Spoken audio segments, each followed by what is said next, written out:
Hello students, this is Saroj Bala and welcome to my channel English Study. Today we will learn past indefinite tense.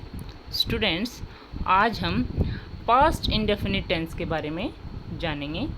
Past indefinite जिसको हम simple past के नाम से भी जानते हैं. सिंपल पास्ट टेंस का यूज उस सिचुएशन में किया जाता है जहाँ पे एक्शन पास्ट टाइम में हुआ है बट इनडेफिनिट टाइम में हुआ है, एक अनिश्चित समय में हुआ है, तो उसके लिए हम पास्ट इनडेफिनिट टेंस का यूज करेंगे.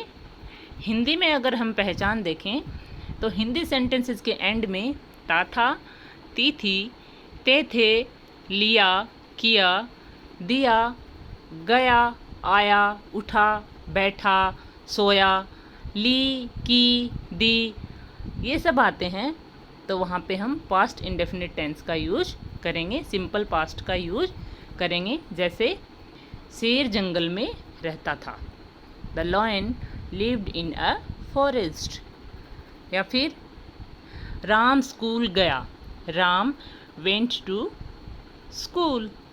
वह मार्केट से आया, ही केम फ्रॉम मार्केट. उसने मुझे पुस्तक दी, ही गेव मी अ बुक.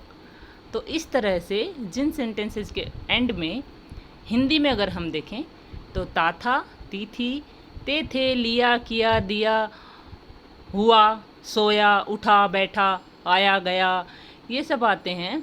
तो सिंपल पास्ट का यूज हम करते हैं, वहाँ पे सिंपल पास्ट टेंस होता है. Use of past indefinite tense, simple past का यूज हम कहाँ कहाँ करते हैं, किस किस सिचुएशन में करते हैं, वो हम जानेंगे. तो सबसे पहले to denote an indefinite action in past time. Past time में अगर कोई एक्शन इनडेफिनिट टाइम पे हुआ है तो उसके लिए हम पास्ट इंडेफिनिट टेंस का यूज करेंगे. एग्जाम्पल देखिए, he gave me a pen, he went to school. Second देखिए, to denote a past habit और repeated event that are over now. कोई ऐसी हैबिट जो पास्ट में थी, पास्ट में कोई हैबिट थी और रिपीटेड इवेंट या फिर कोई रेगुलर रिपीटेड कोई इवेंट होती थी लेकिन स्टिल इट इज़ ओवर, लेकिन अब वो नहीं है. पास्ट में जो हैबिट थी, पास्ट में जो एक्शन था, जो रिपीटेड एक्शन था, उसके लिए हम सिंपल पास्ट का यूज करेंगे. She went to evening walk. The habitual past can also be expressed by using used to. Habitual जो पास्ट होता है, हैबिट जो है, जो पास्ट में कोई हैबिट थी, उसको हम यूज्ड टू से भी लिख सकते हैं. एग्जाम्पल देखेंगे, she used to go to work in evening. यहाँ पे हम वर्ब की सेकंड फॉर्म का यूज ना करके यूज्ड टू का यूज करेंगे और वर्ब की फर्स्ट फॉर्म का यूज करेंगे. She used to go to work in evening. वह रोज़ शाम को वॉक पे जाती थी.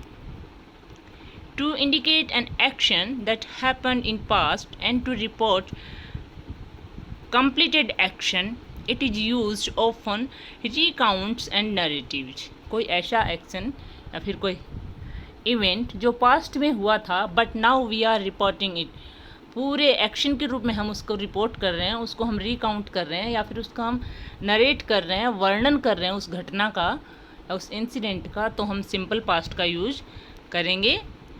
Sachin again scored a century.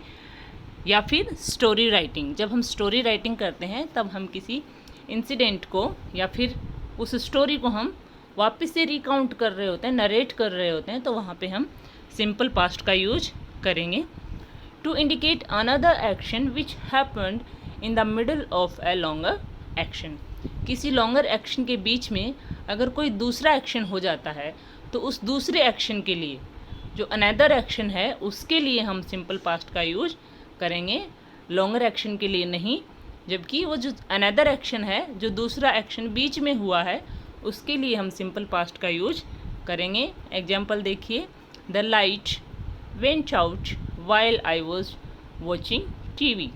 जब मैं टीवी देख रहा था तो लाइट चली गई. Now adverb to remember for simple past, simple past के लिए कुछ एडवर्ब हैं, अगर वो एडवर्ब वहाँ हमें दिख जाते हैं तो हमें समझ जाना चाहिए कि ये सिंपल पास्ट टेंस है, पास्ट इंडेफिनिट टेंस है।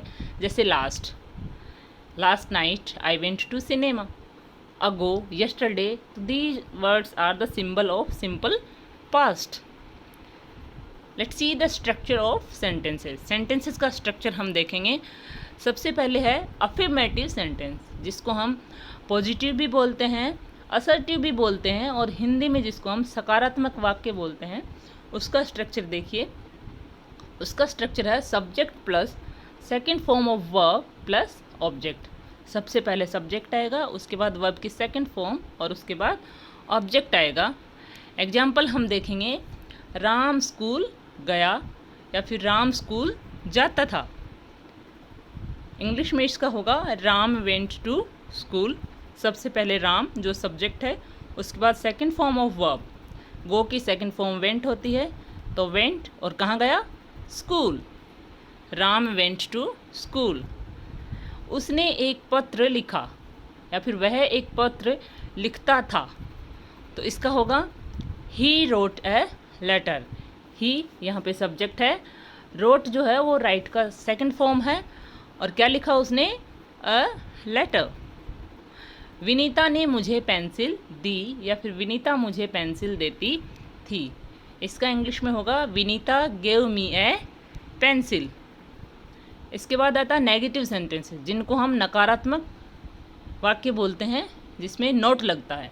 तो इसका स्ट्रक्चर होगा सब्जेक्ट प्लस डिड, सब्जेक्ट के बाद क्या आएगा, डिड, उसके बाद not plus first form of verb plus object. देखिए नेगेटिव सेंटेंसेज में डिड का यूज हुआ है, हेल्पिंग वर्ब डिड का यूज हुआ, और डिड के साथ नॉट और वर्ब की फर्स्ट फॉर्म। एग्जाम्पल हम देखेंगे, राम स्कूल नहीं गया, Ram did not go to school. यहाँ पे राम सब्जेक्ट, उसके बाद डिड, उसके बाद नॉट, उसके बाद वर्ब की फर्स्ट फॉर्म, और कहाँ नहीं गया, to school. Ram did not go to school. उसने एक पत्र नहीं लिखा, he did not write a letter. Vinita ने मुझे पेंसिल नहीं दी, Vinita did not give me a pencil. इसके बाद आता है इंटरोगेटिव सेंटेंसेस, जिसको हम प्रश्नवाचक वाक्य बोलते हैं, जिसमें कोई क्वेश्चन पूछा जाता है, कोई प्रश्न पूछा जाता है, तो वहाँ पे इंटरोगेटिव सेंटेंस होता है। इसका स्ट्रक्चर देखिए, एक स्ट्रक्चर है इसमें did plus subject plus first form of verb plus object then question mark, और सेकंड है WH word plus did plus subject, उसके बाद first form of verb then object then question mark.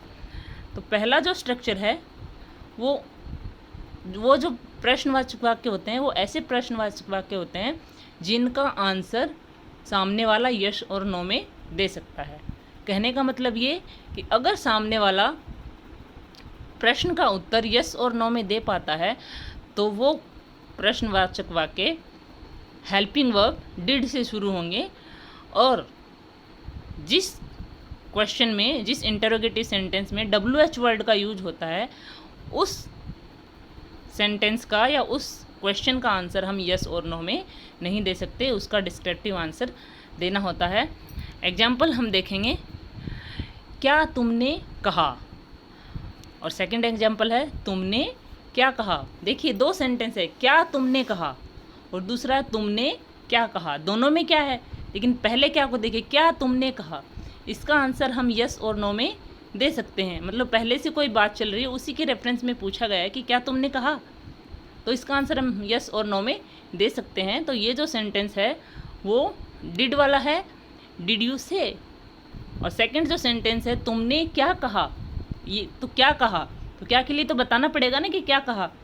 तो ये जो सेंटेंस है वो WH फैमिली से शुरू होगा, तो क्या को इंग्लिश में व्हाट से शुरू करेंगे, व्हाट डिड यू से। कुछ और एग्जाम्पल्स हम देखते हैं, उसने कौन सा खेल खेला, which game did she play.